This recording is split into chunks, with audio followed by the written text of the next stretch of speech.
여러분 안녕하세요. 조선시대 한 며느리가 살고 있었습니다. 조선 역사상 가장 게으른 며느리였습니다. 밥도 안 하고 청소도 안 하고 하루 종일 낮잠만 잤습니다. 시어머니가 폭발했습니다. 쓰레기라도 좀 버려. 며느리는 밖에 나가기 귀찮아서 마당에 구덩이를 파고 묻었습니다. 10년간 같은 자리에 계속 묻었습니다. 그런데 어느 날 구덩이 속에서 항아리가 나왔습니다. 200년 전 임진왜란 때 숨겨둔 보물. 가치 50억 원. 게으른 며느리는 하루아침에 떼부자가 되었습니다. 소문이 퍼지자 온 마을이 마당을 파기 시작했습니다. 하지만 아무도 보물을 찾지 못했습니다.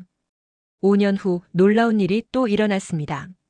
같은 며느리 집 마당에서 또 보물이 나왔습니다. 게으름도 복이 될까요? 지금 시작합니다. 때는 조선 중기 전라도 어느 마을에 박씨 집안이 있었습니다. 박씨 집안은 중인 계급으로 그리 부유하지는 않지만 먹고 사는데 지장은 없었습니다. 아들 하나를 둔 박씨 부부는 며느리를 맞이하게 되었습니다. 신부의 이름은 최씨, 나이는 23이었습니다. 최씨는 양반집 딸이었지만 집안이 몰락하여 중인 집안으로 시집을 왔습니다. 혼례 날 최씨는 얌전하고 조용해 보였습니다. 시어머니 박씨는 만족했습니다. 양반집 딸이니 예의범절은 잘 알겠구나. 하지만 그것은 첫날뿐이었습니다. 혼례 다음 날 아침, 시어머니가 며느리 방문을 두드렸습니다. 며느리 일어나거라. 아침 준비를 해야지. 안에서 대답이 없었습니다. 며느리야? 시어머니가 문을 열었습니다. 최 씨는 이불을 머리까지 덮고 자고 있었습니다. 며느리, 해가 중천인데 일어나야지. 최 씨가 뒤척였습니다. 5시간만 더. 시어머니는 귀를 의심했습니다. 뭐라고? 졸려요. 조금만 더. 최 씨는 다시 코를 골기 시작했습니다. 시어머니는 당황했습니다. 첫날이라 피곤한가 보다. 점심때가 되었습니다. 시어머니가 혼자 밥을 차렸습니다. 며느리, 밥 먹어라. 최 씨가 비틀거리며 나왔습니다. 머리는 산발, 옷은 구겨진 채였습니다. 밥상 앞에 앉더니 숟가락을 들었습니다. 밥을 먹고는 다시 방으로 들어갔습니다. 설거지는 그대로 남겨두고 시어머니가 말했습니다. 며느리, 설거지 좀. 나중에요. 문이 닫혔습니다. 저녁이 되었습니다. 시어머니가 다시 혼자 저녁을 준비했습니다. 남편이 돌아왔습니다. 어머니, 며느리는 어디 있습니까? 방에서. 자고 있구나. 남편이 방문을 열었습니다. 여보, 일어나요. 저녁 먹어야죠. 최 씨가 눈도 뜨지 않고 중얼거렸습니다. 배 안 고파요. 그래도 일어나야죠. 피곤해요. 남편은 당황했습니다. 일주일이 지났습니다. 최 씨는 단 한 번도 집안일을 하지 않았습니다. 밥도 안 했고 청소도 안 했고 빨래도 안 했습니다. 하루 종일 방에서 자거나 마루에 멍하니 앉아 있기만 했습니다. 집안은 점점 더러워졌습니다. 설거지가 쌓이고 먼지가 쌓이고 빨래가 산더미처럼 쌓였습니다. 시어머니는 참다 못해 소리쳤습니다. 며느리, 도대체 뭐 하는 거냐? 최 씨는 마루에 누워 있었습니다. 피곤해요. 뭐가 피곤해? 아무것도 안 했잖아. 아무것도 안 해서 피곤해요. 시어머니는 기가 막혔습니다. 밥이라도 좀 해라. 귀찮아요. 청소라도 해. 나중에요. 빨래는? 내일이요. 시어머니는 혈압이 올랐습니다. 한 달이 지났습니다. 최 씨의 게으름은 더 심해졌습니다. 이제는 아예 방에서 나오지도 않았습니다. 시어머니가 밥을 갖다 줘야 먹었습니다. 남편도 어찌할 바를 몰랐습니다. 여보, 좀 이래요. 어머니가 힘들어하세요. 나도 힘들어요. 뭐가 힘들어요? 그냥 힘들어요. 남편은 한숨을 쉬었습니다. 석 달이 지났습니다. 마을에 소문이 퍼지기 시작했습니다. 박씨네 며느리 봤어? 응, 하루 종일 누워만 있더라. 밥도 안 한대. 청소도 안 한대. 어떻게 그럴 수가 있어? 시어머니는 동네 우물가에서 얼굴을 들 수가 없었습니다. 다른 아낙네들이 수군거렸습니다. 박씨 참 고생이네. 저런 며느리는 처음이야. 시어머니는 집으로 돌아와 울었습니다. 이런 며느리는 처음 봤어. 정말 처음이야. 시아버지가 위로했습니다. 마님 진정하시오. 친정에 말해서. 친정도 가난해서 되돌려 보낼 수 없어요. 그럼 그냥 며느리 없다고 생각해야겠어요. 1년이 되던 날 시어머니는 한계에 달했습니다. 집안은 쓰레기로 가득 찼습니다. 더 이상 참을 수 없었습니다. 시어머니가 최 씨의 방문을 박차고 들어갔습니다. 며느리, 이제 정말 못 참겠다. 최 씨는 이불 속에서 눈만 깜빡였습니다. 쓰레기라도 좀 버려. 제발. 최 씨가 천천히 일어났습니다. 평생 처음으로 시어머니 말을 들어주는 것 같았습니다. 쓰레기 보따리를 들고 밖으로 나가려고 했습니다. 하지만 대문 앞에서 멈췄습니다. 밖에 나가기 귀찮은데. 최 씨는 마당을 둘러보았습니다. 그리고 번뜩이는 생각이 떠올랐습니다. 그냥 여기 묻으면 되잖아. 최 씨는 쓰레기 보따리를 들고 마당 구석으로 걸어갔습니다. 시어머니가 부엌에서 지켜보고 있었습니다. 저 아이가 정말 쓰레기를 버리러 가나? 최 씨는 마당 한쪽 구석에 쓰레기를 내려놓았습니다. 그리고 창고에서 삽을 가져왔습니다. 땅을 파기 시작했습니다. 하지만 몇 번 파지 않아 멈췄습니다. 힘들어. 쉬었다가 다시 팠습니다. 30분이 지나서야 겨우 50cm 깊이의 구덩이가 완성되었습니다. 최 씨는 땀을 뻘뻘 흘렸습니다. 평생 이렇게 일해본 적이 없었습니다. 쓰레기를 구덩이에 던져 넣었습니다. 그리고 흙으로 덮었습니다. 다 했다. 최 씨는 뿌듯한 표정으로 집 안으로 들어왔습니다. 시어머니가 눈을 크게 떴습니다. 너, 지금 뭐 한 거냐? 쓰레기 버렸어요. 어디에? 마당에요. 시어머니는 밖으로 뛰쳐나갔습니다. 마당 구석을 보니 흙이 새로 덮인 자리가 있었습니다. 이게 무슨 짓이냐? 쓰레기 묻었어요. 쓰레기를 마당에 묻어? 네. 밖에 나가기 귀찮아서요. 시어머니는 기가 막혔습니다. 이 미친년아. 쓰레기는 밖에 버리는 거야. 왜요? 여기 묻으면 안 보이잖아요. 그래도 마당에 쓰레기를. 최 씨는 고개를 갸우뚱했습니다. 괜찮은 것 같은데요. 밖에 안 나가도 되고. 시어머니는 말문이 막혔습니다. 시아버지가 나왔습니다. 무슨 일이요? 저 애가 쓰레기를 마당에 묻었어요. 시아버지가 구덩이 자리를 보았습니다. 뭐 안 보이긴 하는구만. 당신도 미쳤어요? 아니, 그냥 우리 집 마당이니. 시어머니는 손을 저었습니다. 아이고, 답답해라. 알아서 하세요.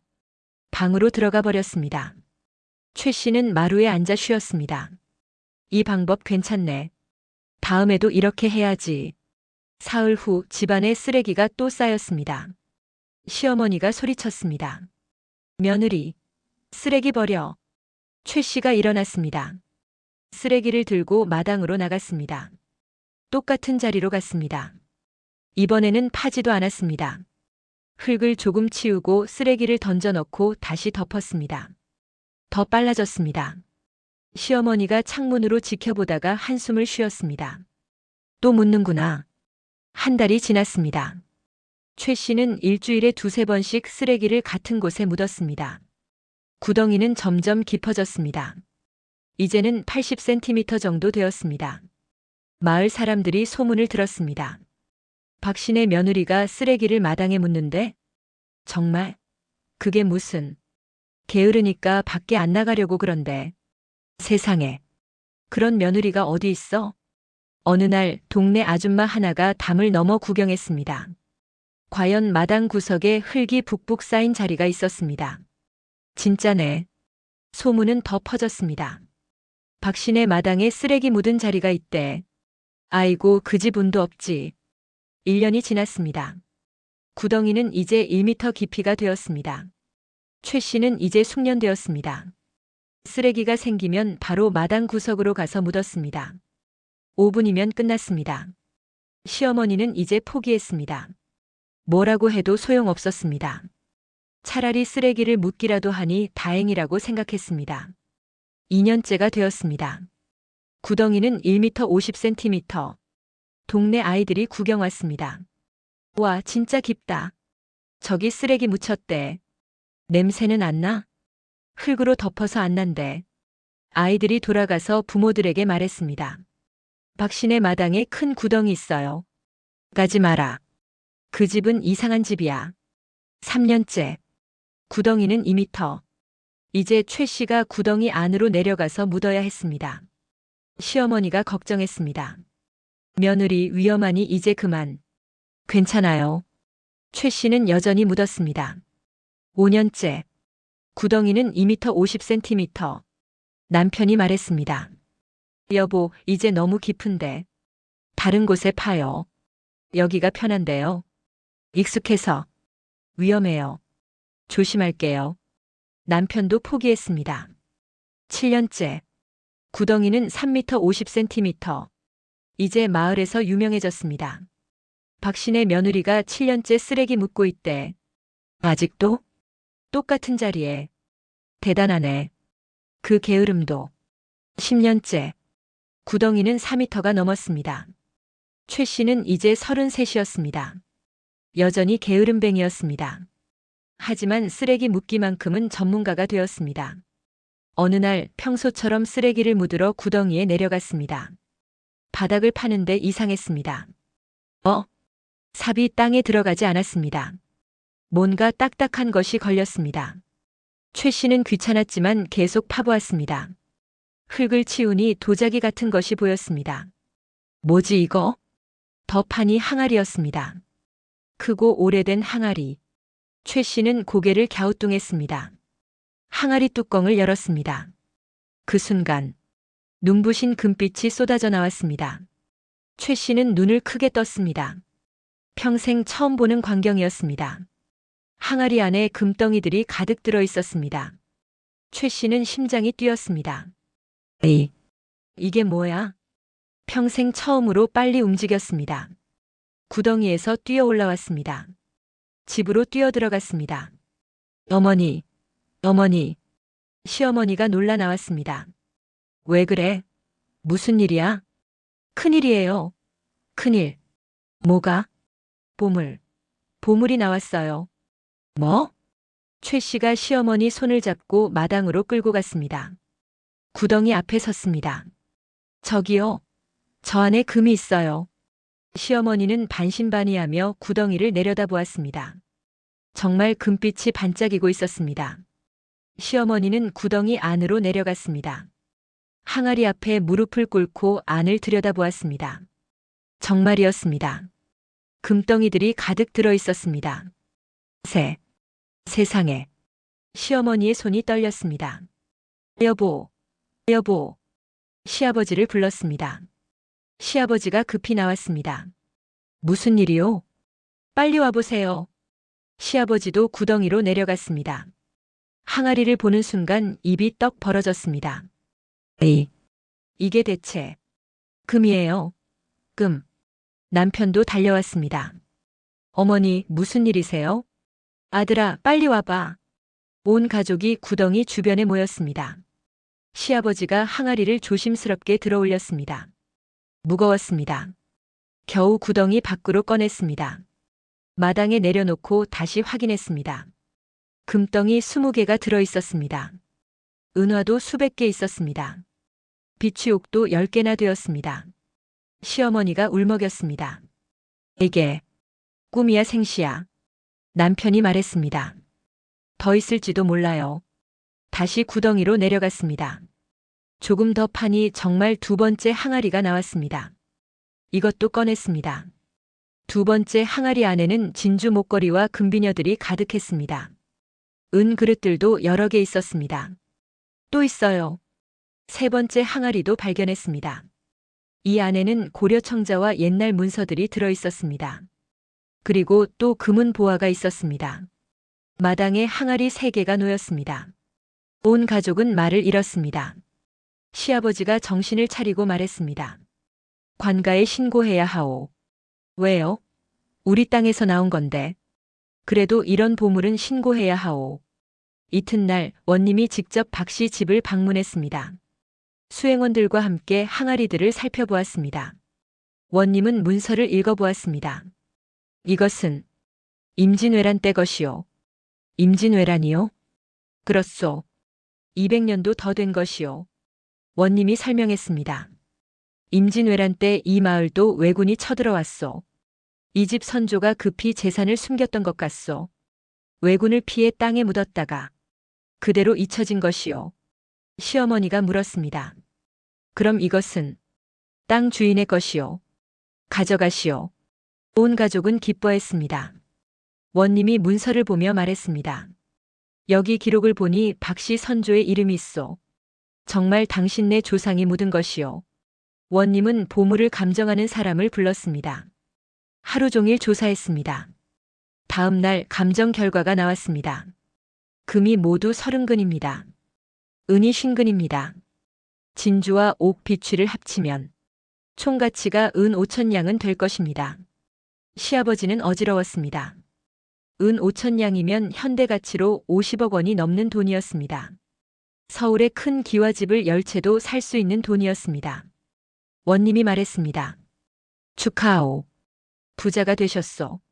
원님 일행이 돌아갔습니다. 마당에 온 가족만 남았습니다. 시어머니가 최 씨를 바라보았습니다. 눈에 눈물이 가득했습니다. 며느리야. 최 씨는 어리둥절한 표정이었습니다. 네. 내가 우리 집안을 살렸구나. 저는 그냥 쓰레기 묻었을 뿐인데요. 시어머니가 최 씨를 껴안았습니다. 10년간 내가 쓰레기를 묻지 않았으면 이 보물을 영영 못 찾았을 거야. 시아버지도 고개를 끄덕였습니다. 정말 하늘이 도운 일이요. 남편이 아내 손을 잡았습니다. 여보, 고마워요. 최 씨는 여전히 멍한 표정이었습니다. 저는 그냥 귀찮아서. 밤이 되었습니다. 온 가족이 모여 앉았습니다. 시아버지가 말했습니다. 이 돈으로 새 집을 지읍시다.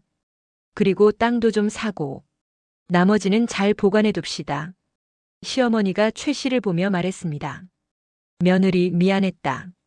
10년간 게으르다고 구박했는데 알고 보니 내가 효녀였구나. 최 씨는 고개를 저었습니다. 아니에요. 저 정말 게으른 거 맞아요. 그냥 운이 좋았을 뿐이에요.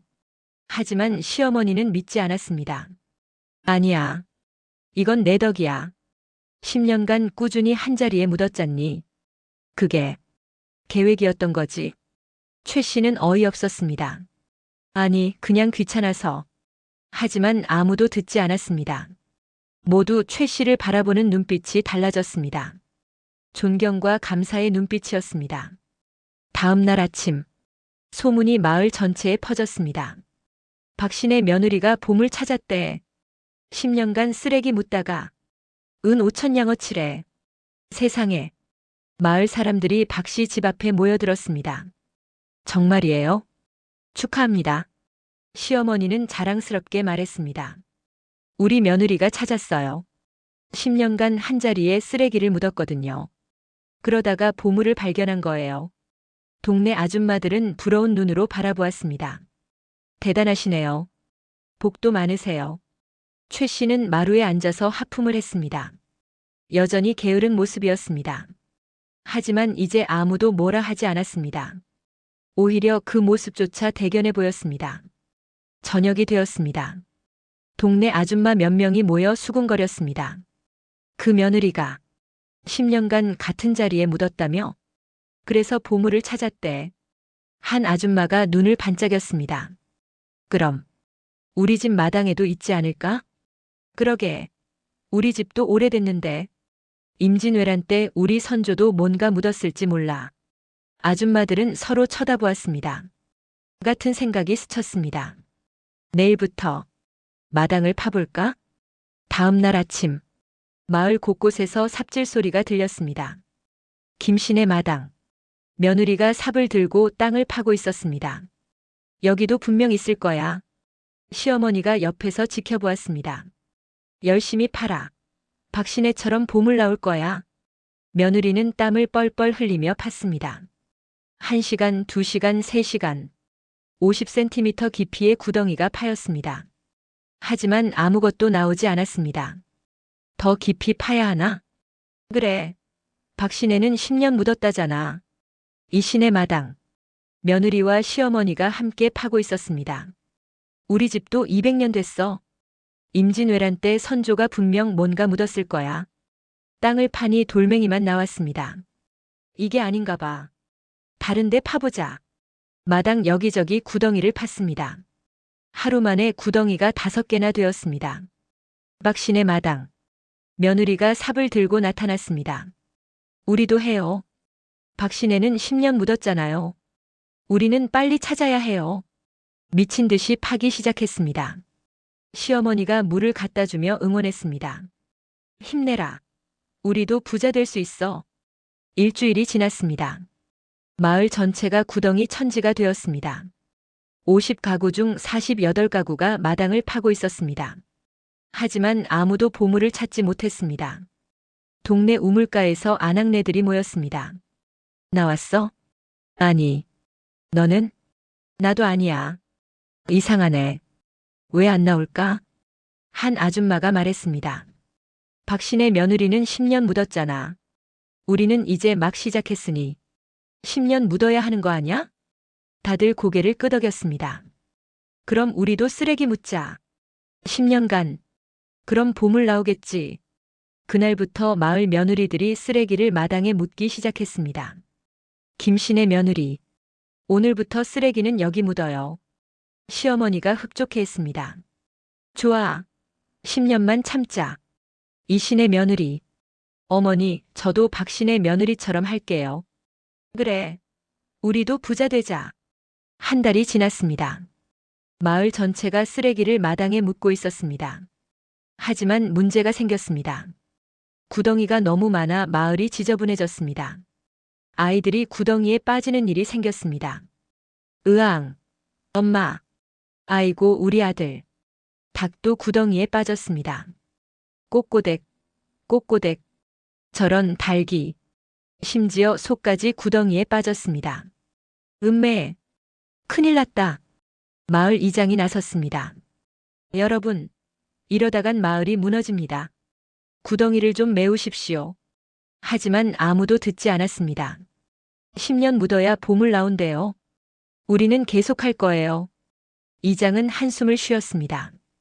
원님께 보고해야겠소. 사흘 후 원님이 마을을 방문했습니다. 마을을 둘러보고 경악했습니다. 이게 무슨 꼴이오?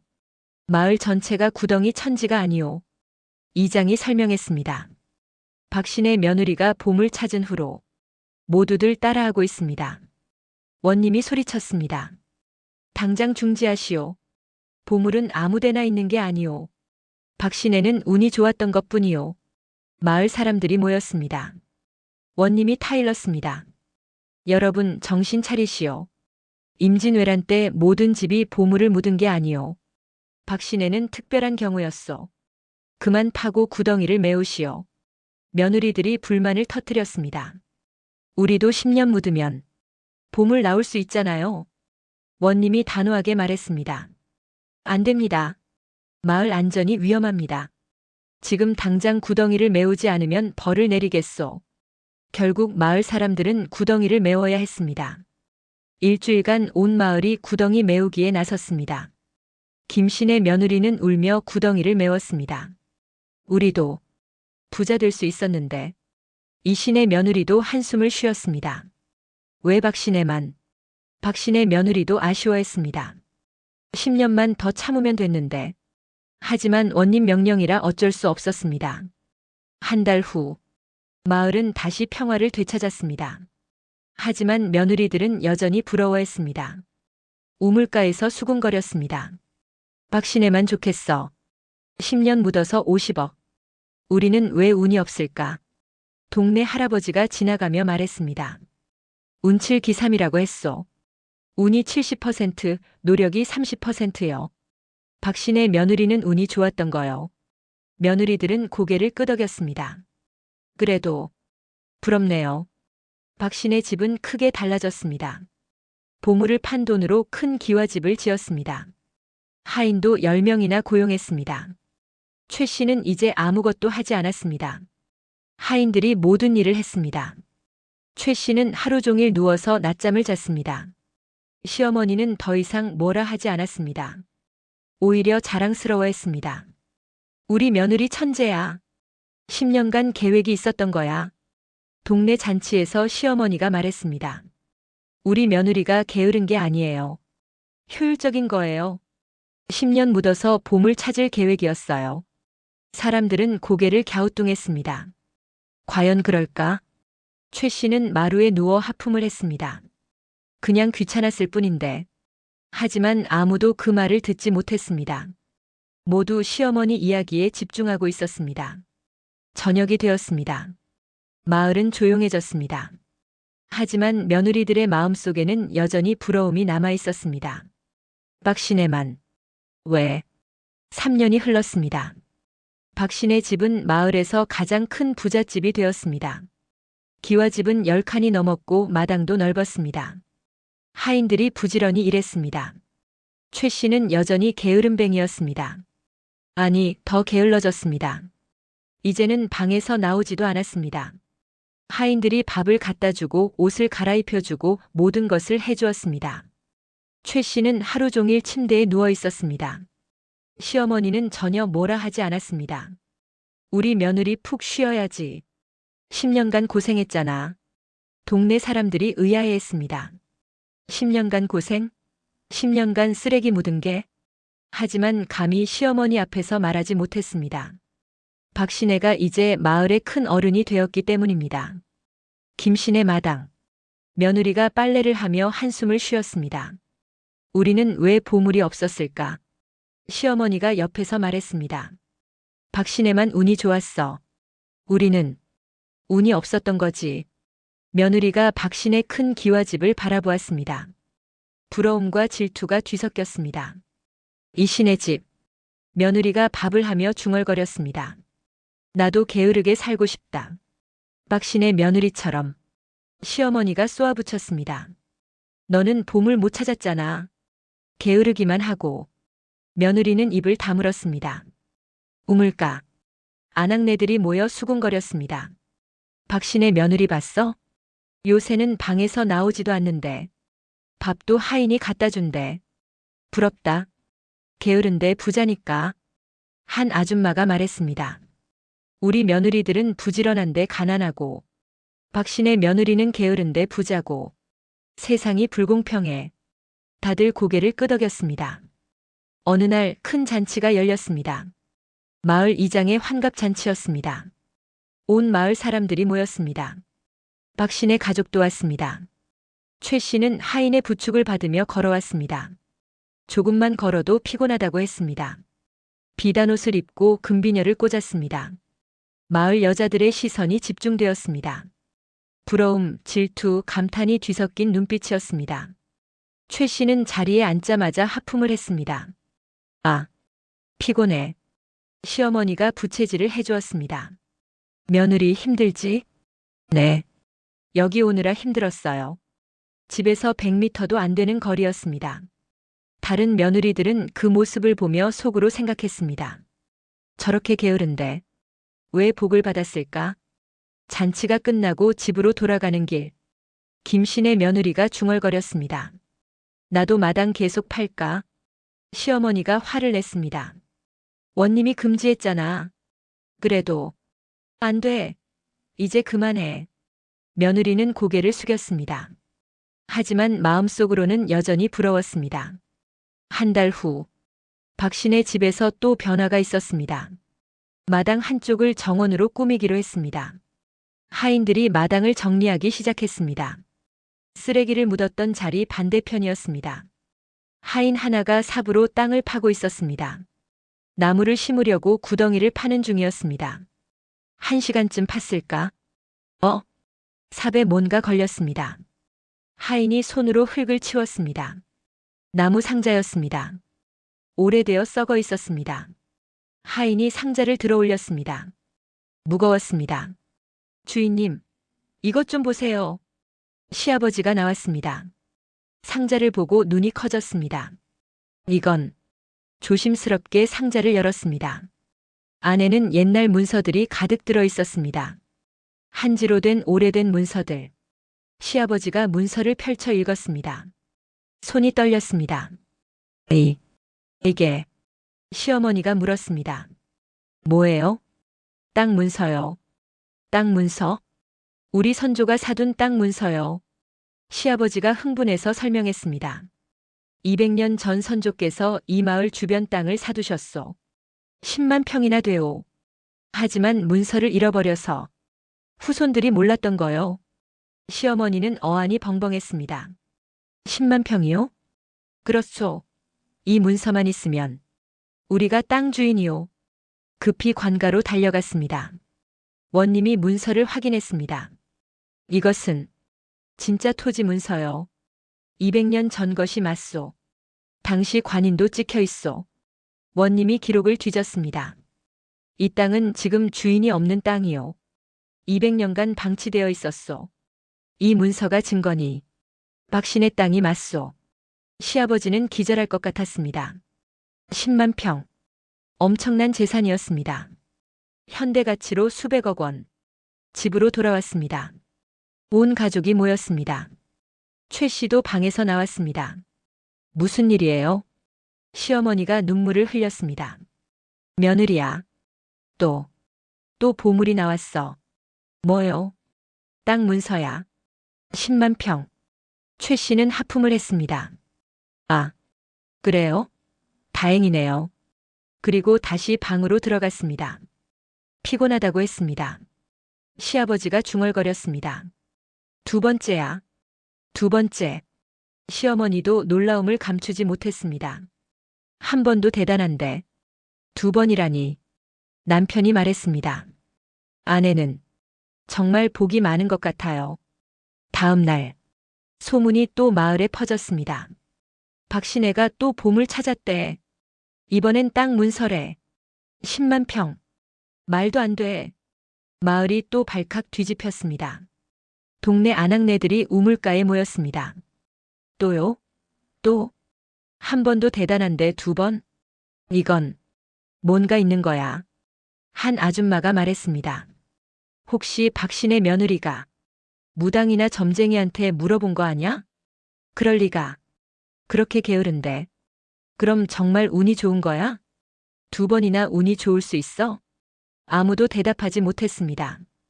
김신의 며느리가 울먹였습니다. 우리는 왜? 한 번도. 이 신의 며느리도 한숨을 쉬었습니다. 타고난 거야. 타고난 복. 박신의 며느리도 고개를 떨궜습니다. 우리는 안 되나 봐. 마을 할아버지가 지나가며 말했습니다. 세상에는 설명할 수 없는 일이 있는 법이요. 박신의 며느리는 하늘이 정한 복을 타고난 거요. 며느리들은 더 이상 아무 말도 하지 않았습니다. 부러워해도 소용없었습니다. 체념할 수밖에 없었습니다. 저녁이 되었습니다. 박신의 큰 기와집에 불이 환하게 켜졌습니다. 최 씨는 침대에 누워 있었습니다. 여전히 게으른 모습이었습니다. 하지만 이제 아무도 뭐라 하지 않았습니다. 복 많은 며느리였으니까요. 이틀 후 원님이 다시 박신의 집을 방문했습니다. 이번에는 토지 측량을 위해서였습니다. 원님과 관리들이 문서를 들고 마을을 돌아다녔습니다. 여기부터 여기까지 모두 박신의 땅이요. 측량 결과가 나왔습니다. 정확히 10만 3천 평이었습니다. 논밭, 임야, 빈터까지 포함된 넓은 땅이었습니다. 원님이 시아버지에게 말했습니다. 축하하오. 이제 이 고을에서 가장 큰 지주요. 시아버지는 꿈을 꾸는 것 같았습니다. 감사합니다. 원님이 최 씨를 보았습니다. 최 씨는 마루에 누워 낮잠을 자고 있었습니다. 원님이 웃었습니다. 저 며느리는 정말 특별하오. 두 번이나 보물을 찾다니. 시어머니가 자랑스럽게 말했습니다. 우리 며느리가 복이 많습니다. 원님이 고개를 끄덕였습니다. 복도 복이지만 10년간 꾸준히 한 일이 있었기에 가능했소. 쓰레기를 묻지 않았으면 첫 번째 보물을 못 찾았을 것이고 정원을 안 만들었으면 두 번째도 못 찾았을 거요. 시아버지가 말했습니다. 하늘이 도운 일입니다. 원님이 떠났습니다. 마을 사람들이 구경하러 모여들었습니다. 10만 평이래. 대단하다. 김씨네 며느리는 멀리서 바라만 보았습니다. 부러움을 넘어 이제는 체념이었습니다. 우리는 안 되는구나. 이신의 며느리도 한숨을 쉬었습니다. 박신혜는 타고났어. 우리랑 다른 거야. 박신혜 며느리는 눈물을 닦았습니다. 그냥 받아들여야겠어. 일주일 후 박신혜는 땅 관리를 시작했습니다. 소작인들을 구했습니다. 마을 사람들이 지원했습니다. 저희가 땅을 붙이겠습니다. 소작료는 반반으로 하시죠. 시아버지가 관대하게 말했습니다. 좋소. 열심히 해주시오. 박신혜 집안은 이제 완전한 부자가 되었습니다. 금은 보화도 있고 땅도 있었습니다. 하인은 20명으로 늘었습니다. 최 씨는 여전히 하루 종일 누워만 있었습니다. 방에서 나올 때는 하인 둘이 부축했습니다. 천천히.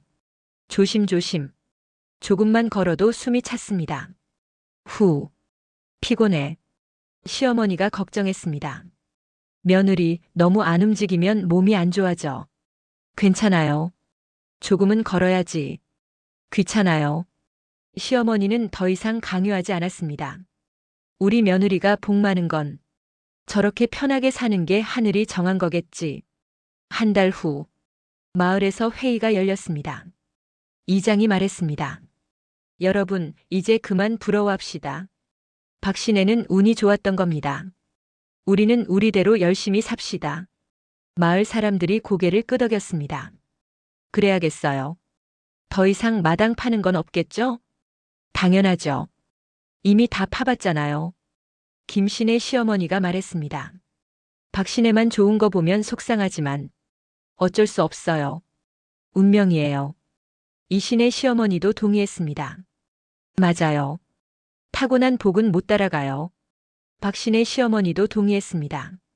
우리도 포기했어요. 박신혜는 다른 세계 사람들이에요. 마을은 서서히 평화를 되찾았습니다. 더 이상 마당을 파는 사람은 없었습니다.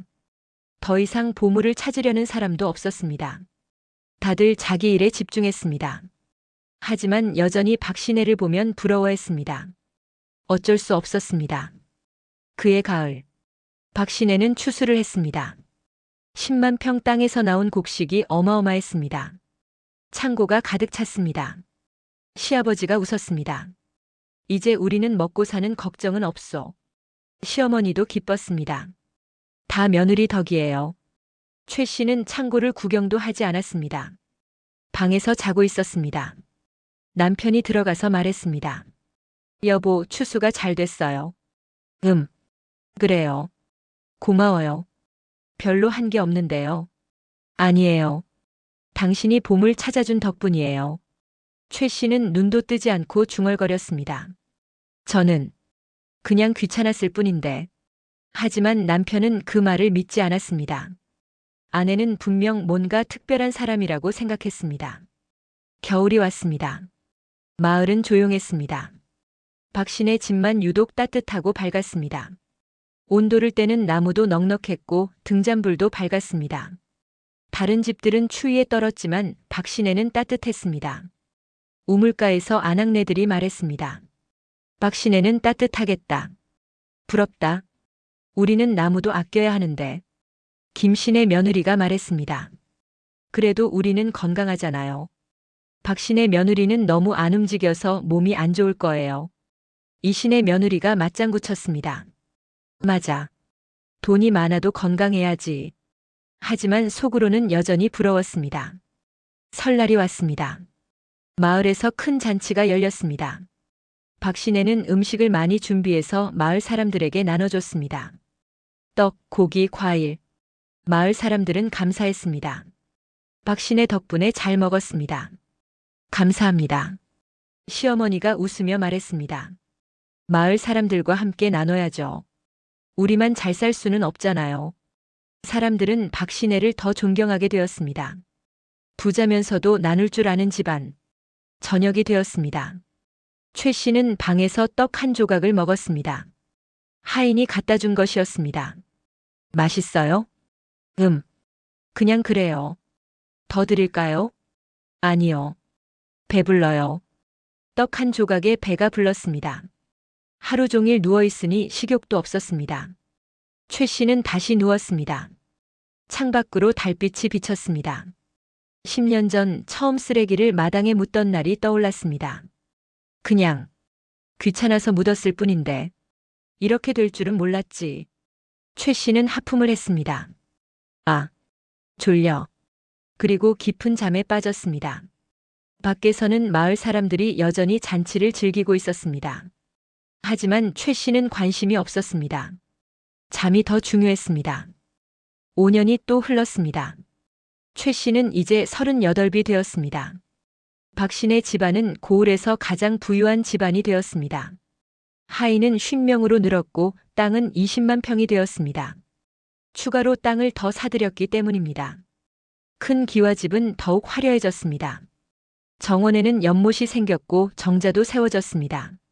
하지만 최 씨는 여전히 게으름뱅이였습니다. 아니, 더 심해졌습니다. 이제는 스스로 걷지도 않았습니다. 가마를 타고 이동했습니다. 방에서 정원까지 50m. 그 거리도 가마를 탔습니다. 하인들아, 가마 준비해라. 예, 마님. 4명의 하인이 가마를 들었습니다. 최 씨를 정원까지 옮겼습니다. 정자에 내려놓으면 최 씨는 누웠습니다. 아, 피곤해. 하루 종일 아무것도 안 했는데 피곤했습니다. 시어머니는 이제 70이 넘었습니다. 하지만 여전히 며느리를 자랑스러워했습니다. 우리 며느리 복 많은 거 있지? 동네 잔치 때마다 자랑했습니다. 며느리가 2번이나 보물 찾았어요. 10년간 쓰레기 묻어서 첫 번째 보물. 정원 만들다가 2번째 보물. 다 계획이 있었던 거예요. 사람들은 이제 익숙했습니다. 네네. 복 많으시죠? 속으로는 생각했습니다. 계획? 그냥 운이지 뭐. 하지만 감히 말하지 못했습니다. 박신혜가 마을의 큰 어른이 되었기 때문입니다. 어느 날 고을 원님이 바뀌었습니다. 새 원님이 부임했습니다. 마을을 순찰하다가 박신혜 집을 보았습니다. 저 큰 집은 누구 집이요? 박신혜입니다. 나으리. 부자인가 보구나. 아전이 설명했습니다. 며느리가 2번이나 보물을 찾았습니다. 2번? 네. 10년 전 쓰레기 묻다가 금은 보화를 찾았고 5년 전에는 땅 문서를 찾았습니다. 원님이 신기해했습니다. 그 며느리를 보고 싶구나. 박신혜를 방문했습니다. 시아버지가 나와 맞이했습니다. 원님, 무슨 일로 오셨습니까? 며느리를 보고 싶소. 며느리요? 시아버지가 당황했습니다. 며느리는 방에서 자고 있었습니다. 잠시만 기다려 주십시오. 하인을 보내 최 씨를 깨웠습니다. 1시간이 지나서야 최 씨가 나왔습니다. 가마를 타고 왔습니다. 원님이 놀랐습니다. 가마를? 네. 며느리가 몸이 약해서. 최 씨는 가마에서 내리지도 않았습니다. 가마에 누운 채로 원님을 보았습니다. 원님. 하품을 했습니다. 원님은 기가 막혔습니다. 이렇게 게으른 사람이 2번이나 보물을? 며느리, 어떻게 보물을 찾았소? 그냥요. 그냥 쓰레기 묻다가 나왔어요. 2번째는 하인이 찾았어요. 저는 몰랐어요. 원님은 어이가 없었습니다. 하지만 한편으로는 신기했습니다. 이렇게 게으른데 어떻게 복이 많을까? 원님이 떠난 후 아전에게 말했습니다.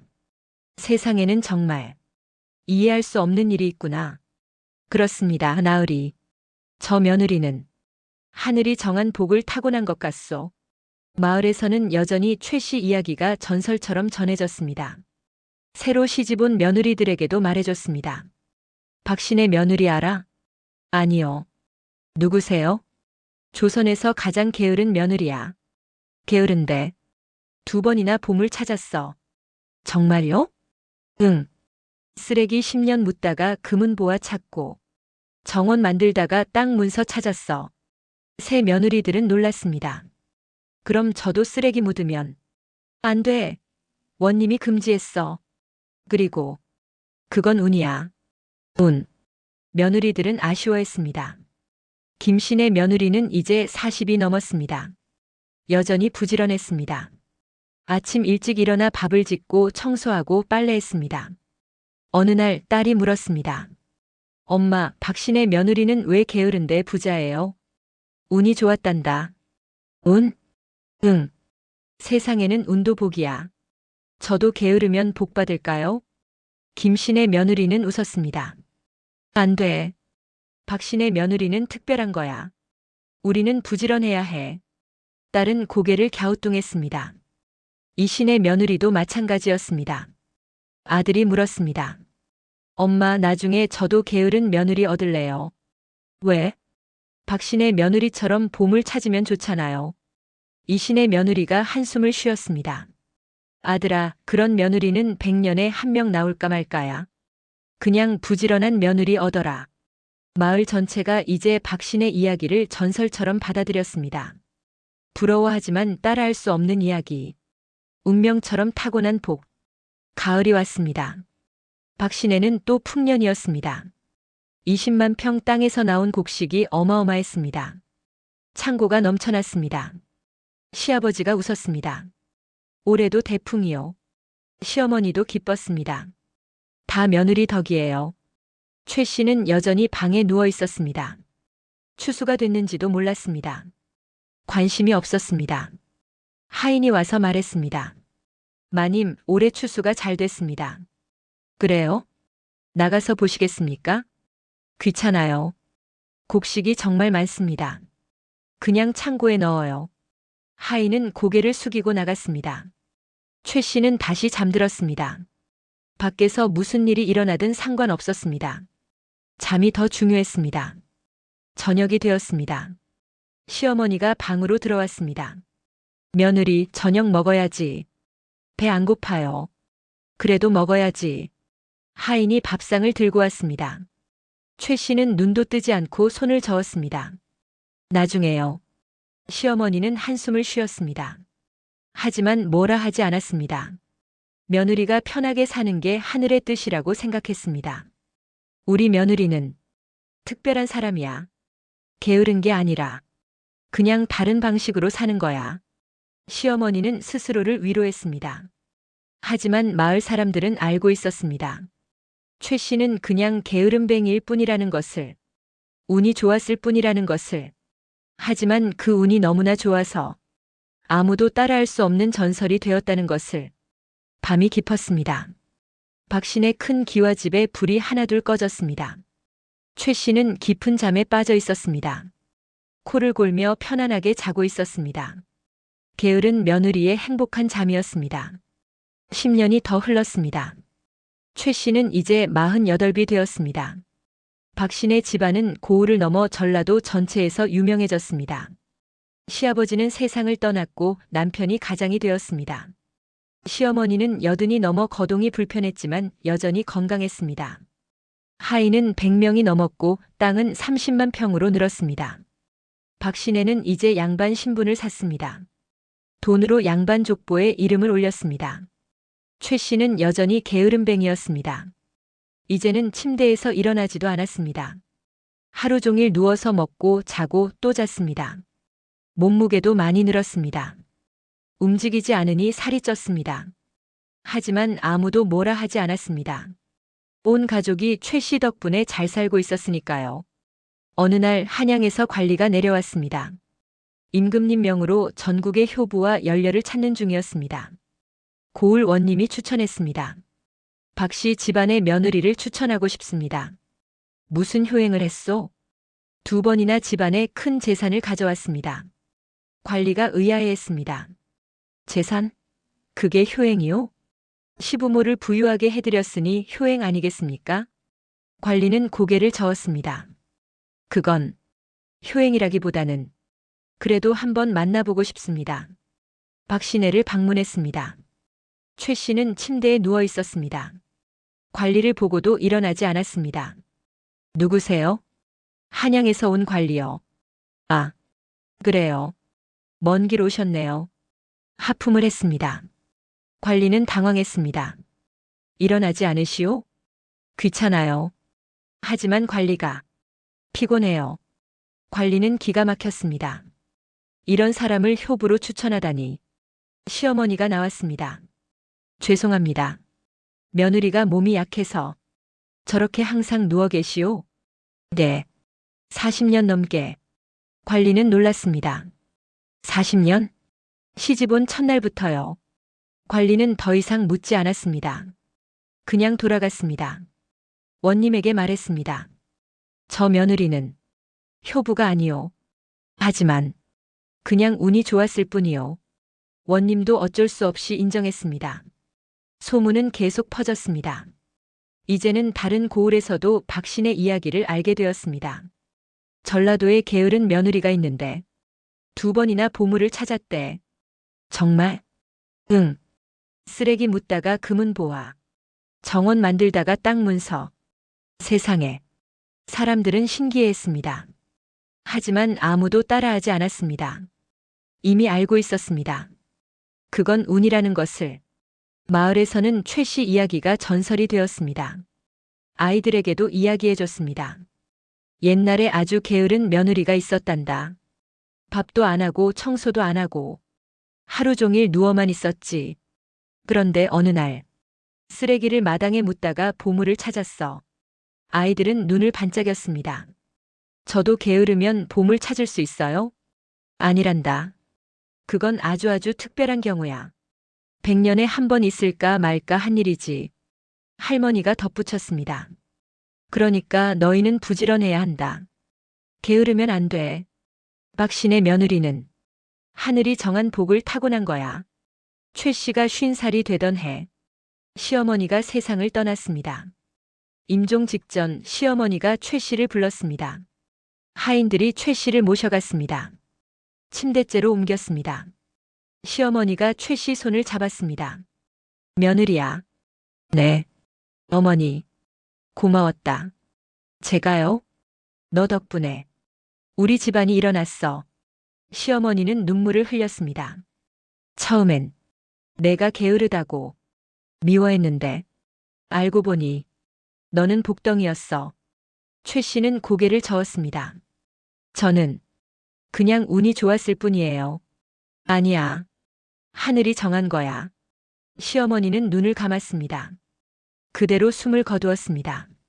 장례를 치렀습니다. 마을 사람들이 모두 조문을 왔습니다. 박 씨 마님 좋은 곳으로 가셨을 겁니다. 며느리 복을 받으셨으니까요. 최 씨는 상복을 입고 누워 있었습니다. 울지도 않았습니다.